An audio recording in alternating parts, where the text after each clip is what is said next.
Often in the earlier Gospels, not in John, the least historical, in the earlier Gospels, you get Jesus talking about the Son of Man who is to come. Not himself. He's talking about in the third person, there is someone else. Now, Christians often say, oh, well, Jesus is talking about himself there. But it's a bit odd, because Jesus talks about himself and then he switches to the third person and speaks about one like a Son of Man who is to come. People like Bart Ehrman and others, the American New Testament scholar, have said Jesus is talking about someone else who is to come. The word Muhammad is not mentioned in the Greek of the New Testament, absolutely.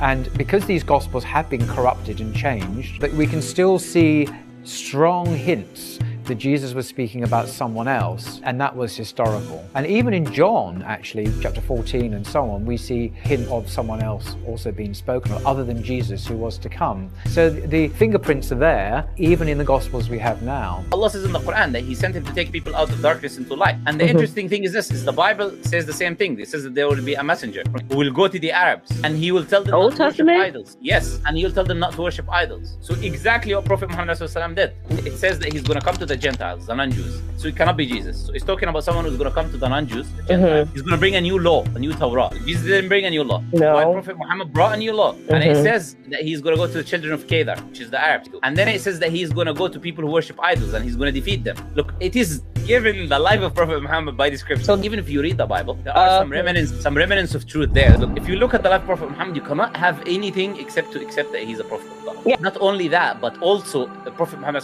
prophesied the future. He spoke about the things that will happen in the future. He spoke about things in the distant past. He brought the Quran, which is free from contradictions and errors. It's a scripture that no one is able to imitate. He performed certain acts of what you quote unquote people call miracles to the people at his time that they observed and saw. That's why they believed in him and followed him. It was not just that he just made a claim and suffered, which he did suffer so much more than anyone I know, no more than anyone in human history. But still, he had evidence that he's a prophet of God. He called people to worship God alone. His message was a message of truth. What else are you going to say other than he was a messenger of God?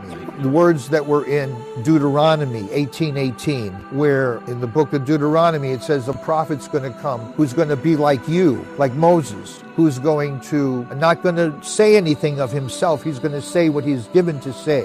When this reflects John 16:13, the Spirit of truth is going to come and he's not going to say anything but what's given to him to say, and he's going to lead you to the rest of the truth. And in Deuteronomy 33:2, it talks about Sinai is where Allah gave Musa the law, the 10 commandments. Seir is where Isa overcame the temptations of Shaitan. And Paran is an ancient name for Mecca, where Muhammad was born, peace be upon him. Peace be upon them all. And that is what Deuteronomy 33:2 breaks down to. When I saw that, I could not unsee it anymore. You know, it's like the last thing I was thinking about was becoming Muslim. You know, the search for truth led me to Islam. And you know something? You don't need a lot of proof. When you're looking for water and you're dying of thirst, a little bit of water, man, it's like so precious. And I saw it, and it's like that was enough. I didn't need an avalanche of information. I had enough. Allah gave me enough proof that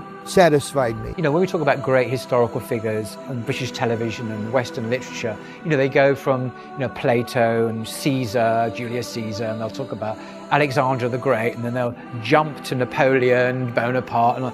They never mention the Prophet Muhammad, never mention him. And I'm thinking, this is extraordinary. He comes from the same part of the world that Jesus did, that Moses did, and yet he's ignored. And if you look at his seerah, his life, which is well authenticated, this is not myth. We know he really existed, the most extraordinary human being. About this man, the teaching there, it felt very familiar to what I read in the Gospels, in Luke, for example, or in Matthew.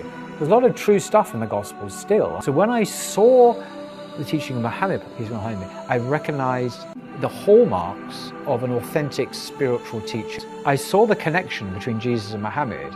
If Jesus was a prophet, so was Muhammad. If Moses was a prophet, and certainly Muhammad was, because they're the same. They were both heads of nations, they were lawgivers, they were spiritual guides, except the difference is Moses was sent to Israel and Muhammad was sent to all of mankind.